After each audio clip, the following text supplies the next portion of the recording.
Felipe, tudo bem? Júlio Miguel Neto, da Rubro News TV e Disfla. Primeiramente, parabéns pela classificação. Felipe, é um jogo muito difícil. A gente sabe que Libertadores, muitas vezes, se a Copa, a classificação nem sempre é com o melhor desempenho.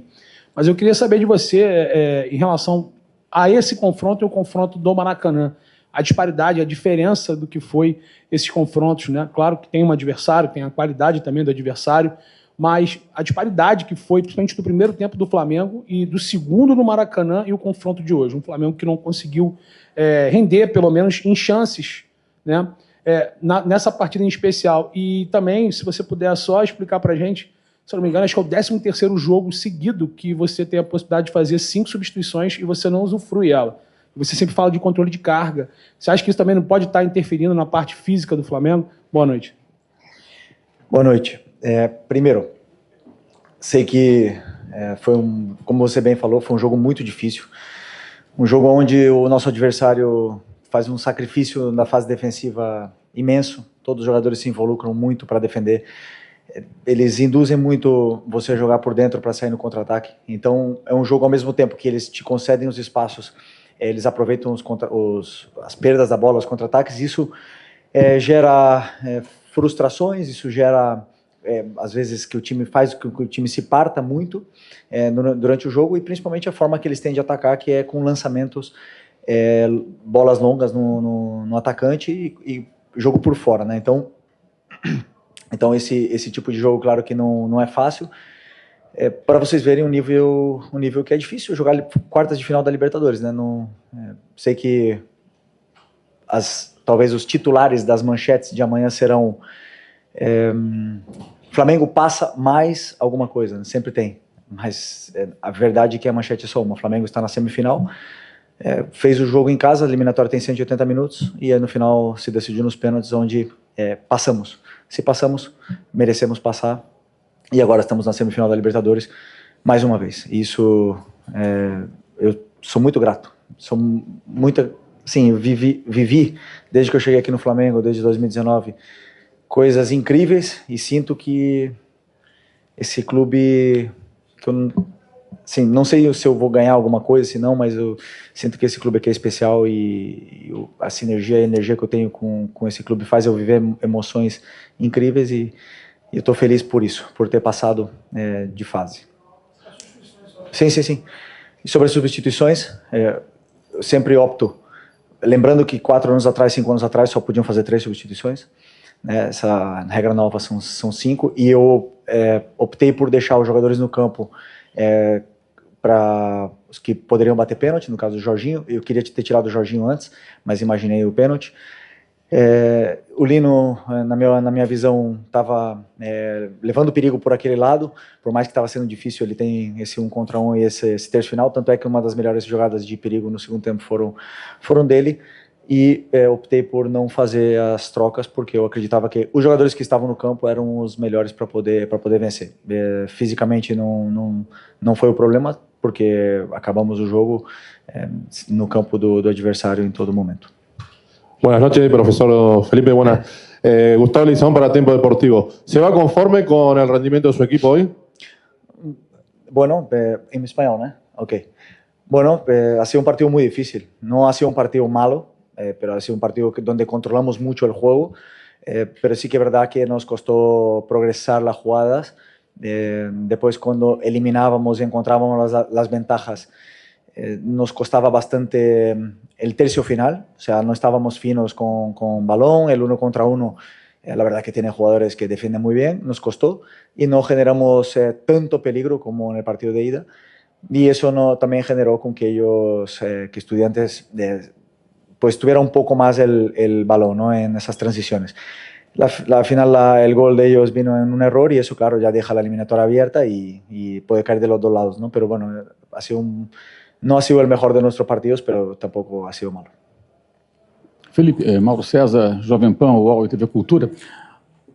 Aqui, Felipe. Desculpa. O jogo do Maracanã, por conta de uma arbitragem realmente muito ruim, de certa forma a arbitragem, eu acho que ofuscou o outro aspecto do jogo, que foi uma superioridade muito grande do Flamengo, especialmente no primeiro tempo, que não se traduziu numa vantagem que poderia ser maior, né? Um gol aos 15 segundos, um gol aos 8, chances claras aos 19, aos 25 aproximadamente, e o Flamengo não aproveitou. E chegou o Flamengo aqui numa situação muito difícil, muito mais difícil do que seria com uma vantagem de 2 ou 3 gols, pelo menos.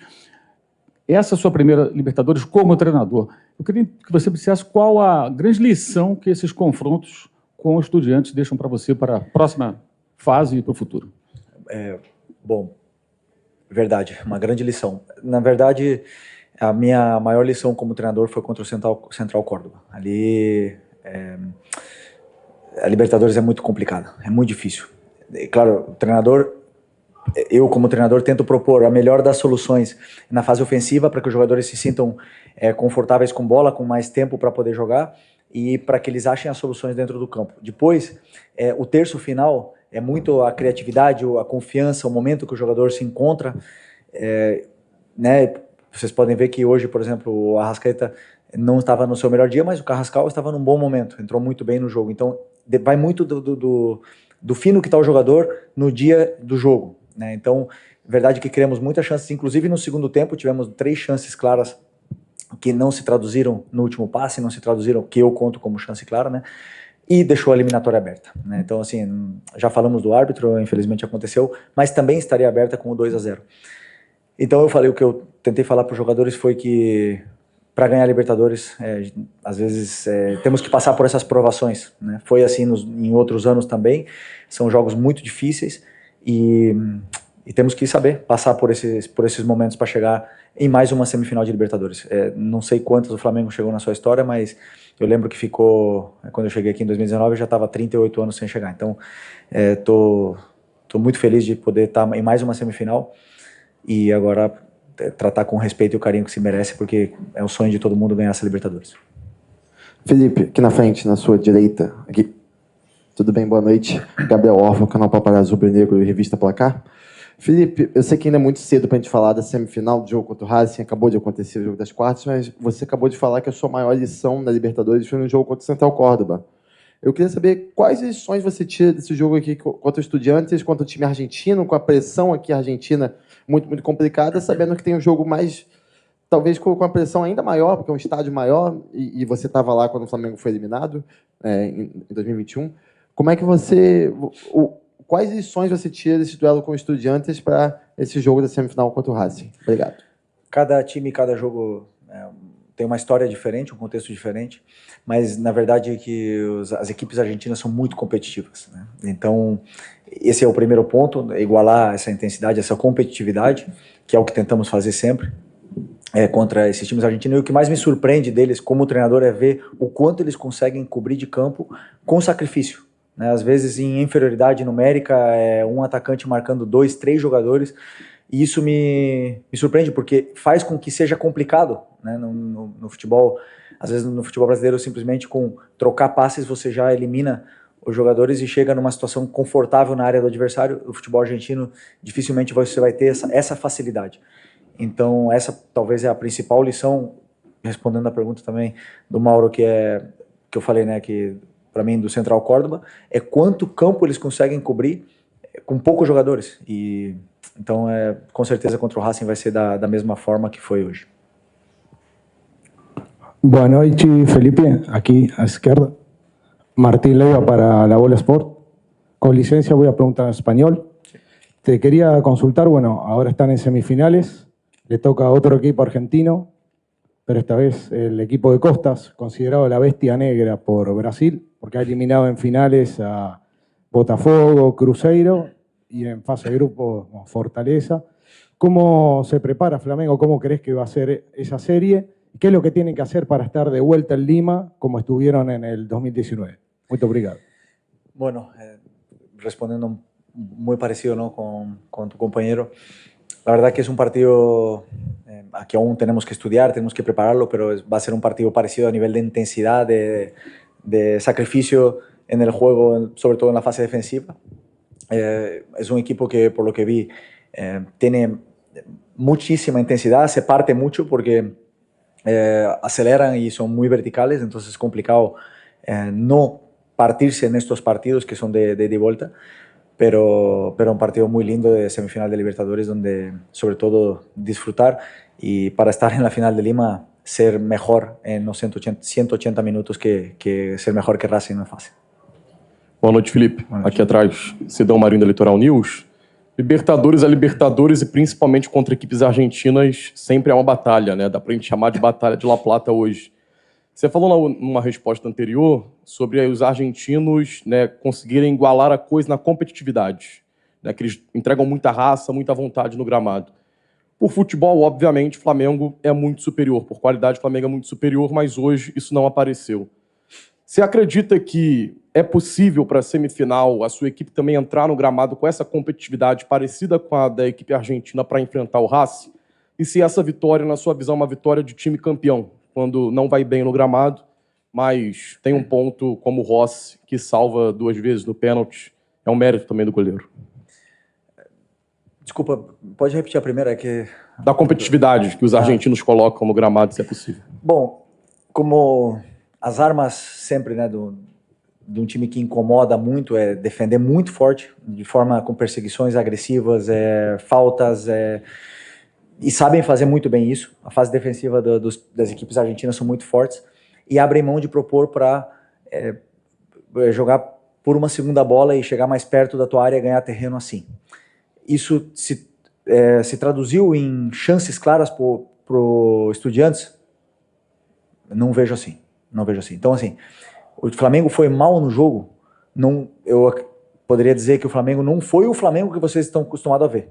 Muito por mérito do Estudiantes, que conseguiu realmente incomodar, anular, mas a gente teve todo o controle do jogo no primeiro tempo, tivemos a bola, tivemos a posse. Chegamos muitas vezes na área do adversário, porém o último passe, a última finalização, o último drible não estava saindo. E isso fez com que, claro, os jogadores perdessem bola, o time se partisse em várias situações.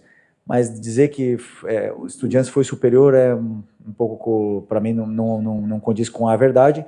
Tanto é que tivemos o segundo tempo todo tentando, perto da área deles ali, machucá-los. Na verdade que não conseguimos, como eu falei, progredir nesse terço final, e é algo que temos que melhorar e continuar trabalhando. Você acha que é a vitória do time campeão? Para vencer a Libertadores tem que passar por muitas provações e ainda faltam 3 jogos. Então, para ser campeão tem que passar por uma semifinal que vai ser muito complicado. Felipe, Mauro Santana, do canal Mauro Santana, boa noite.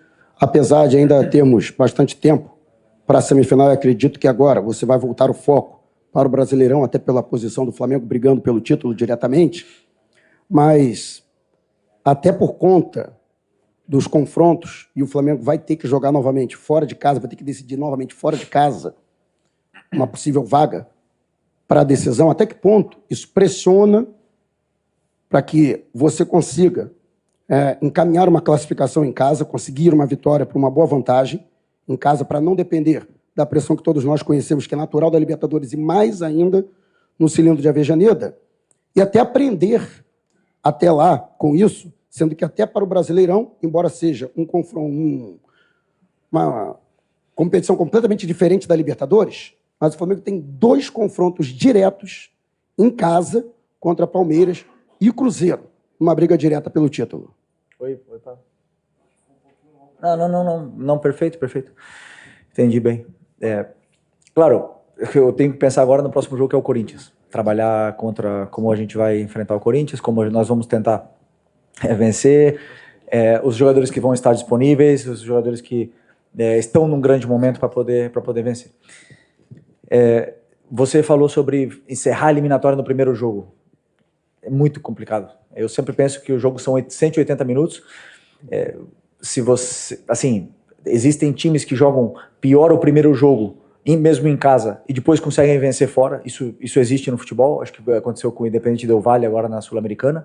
Isso acontece. Então, para mim, não existe nunca você fechar uma eliminatória, a não ser que for, claro, um resultado absurdo, que é raro. É raro numa semifinal de Libertadores, onde um time que é super competitivo está enfrentando você com as suas armas. Então, o que nós temos que fazer é ser sólidos, melhorar na marcação, melhorar na defesa, melhorar com a bola, melhorar no ataque, melhorar em todos os aspectos para poder fazer jogos praticamente perfeitos, do jeito que foi o primeiro tempo contra o Estudiantes no outro dia, para poder realmente chegar nessa final tão sonhada. E sobre ter Palmeiras e Cruzeiro em casa, mais para frente, também fomos na casa deles, difícil, e vai ser difícil para eles também jogar, mas é o tipo de jogo que o jogador gosta de jogar. Jogo grande, a gente percebe outro ambiente no dia a dia no vestiário. Felipe, Ivan Trindade, canal Fla Urgente.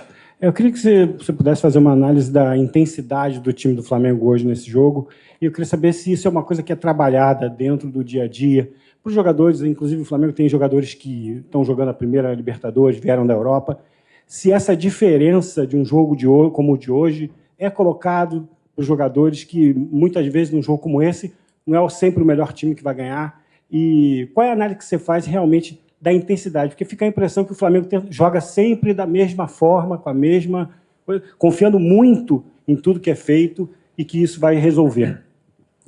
Bom que os jogadores confiam e continuam acreditando, né? Se tivesse não dado certo, tivesse perdido nos pênaltis, onde a linha é muito fina, eu estaria aqui dizendo que, com certeza, fui eu que pedi para os jogadores fazerem tudo o que eles fizeram.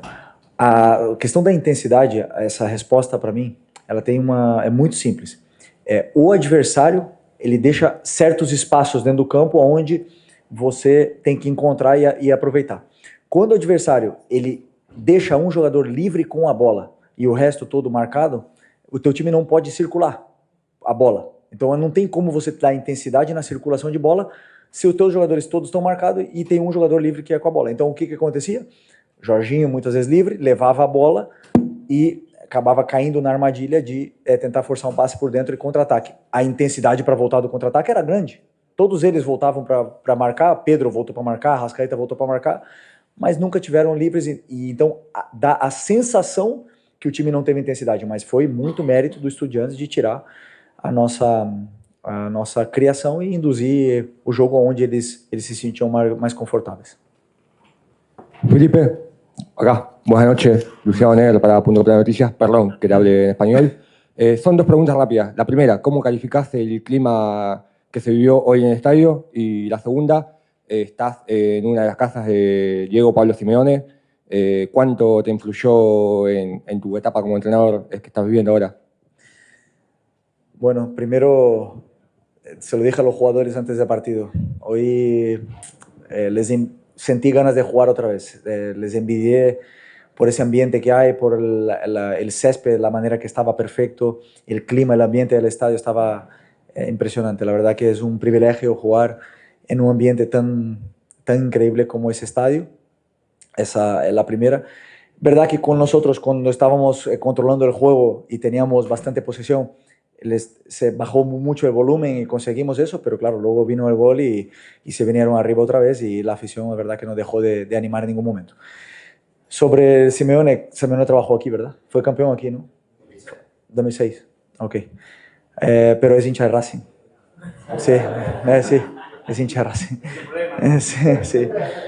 Bueno, es como, ya se lo dije muchas veces, es como un padre para mí. Hoy estoy sentado aquí fue porque él me ha inspirado a esto, me ha cambiado mi vida en muchos sentidos y soy muy agradecido a él. Y nada, le deseo la mejor de la suerte siempre porque él sabe que le quiero mucho. Felipe, Raíza Simplício da Gol Brasil e da revista Placar. No final de semana a gente teve o clássico e muito se discutiu se foi falha ou não foi falha do Rossi no gol do Ryan. Hoje, no primeiro tempo, no finalzinho ali, aquela finalização, também muita gente colocou na conta que foi uma falha do Rossi. A gente viu ele muito abalado também na hora que desce para o intervalo, bem chateado. Alguns jogadores foram falar com ele.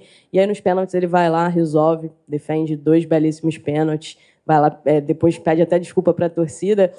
Queria saber de você se chegou a conversar com o Rossi, como é que foi no intervalo do jogo também, no vestiário com ele, essa volta por cima dele, né? O futebol te permite isso, dar essa volta por cima tão rápido. Pois não, o Rossi ele tem a nossa confiança, tem o carinho dos jogadores do grupo e os erros eles acontecem. É verdade que quando um goleiro erra é fatal, né? Você se expõe muito e, claro, um goleiro tem que estar no nível de concentração altíssimo sempre porque um erro te elimina, né? Então acontece, a única coisa que eu falei, ficar tranquilo, continua da mesma forma, que isso não afete, porque ele tem a confiança de todos. E quando veio os pênaltis, ele veio falar para mim, deixa comigo que eu errei antes, mas eu vou classificar a gente agora. Eu acreditei e por sorte, fez 2 grandes defesas e conseguimos passar. Mas é importante que, eu sempre penso assim, quando o jogador erra, analisar o erro, não se esconder do erro, colocar no campo o que aconteceu e treinar esse tipo de lances, porque só, para mim, as correções e o trabalho em cima do que você errou é o que faz você evoluir e melhorar. Mas ele tem a confiança de todos nós. Felipe, Simon Ledo, do Coluna do Fla, de forma bem sucinta, você falou que os jogadores estavam perdendo os últimos passes ali sempre, não finalizando. Você acha que o excesso de qualidade do time, tecnicamente, atrapalha nessa parte da vontade de finalizar? De finalizar como? Na verdade, o excesso de qualidade técnica acaba interferindo na finalização mesmo, dos caras quererem chutar e ficam sempre dando um toque a mais e não finalizam nunca. Hoje a gente percebeu bastante isso, né? Não acredito nisso. Eu acredito que hoje eles não conseguiram se encontrar da mesma forma, as relações não estavam iguais que no outro jogo. Todos os nossos jogadores estavam com uma marca individual e eles não conseguiram se conectar. Eu senti que o nosso time estava um pouco distante entre Lino, Arrascaeta, Plata mesmo e o próprio Pedro. Eles não conseguiam se conectar entre eles. Depois eu vou analisar, ver o que aconteceu exatamente. Mas não é fácil sempre jogar fora de casa, na Libertadores, com esse ambiente e com a eliminatória e com o que está em jogo, né? Sempre jogar o jogo e não o que está em jogo é muito complicado para a cabeça do jogador. Então, mas o que eu notei foi um pouco isso, essas distâncias não estavam bem. Sobre finalizar, eu acredito que o jogador pode tomar decisões erradas, os que tomam as melhores decisões são os jogadores mais caros do mundo. Nós temos aqui os melhores jogadores com mais qualidade, talvez da América do Sul, mas nem sempre escolhem certo, né? Então, depois eu vou analisar com mais calma, mas quando normalmente tem espaço para chutar, eles vão chutar. Muito obrigado. Obrigado, boa noite, pessoal.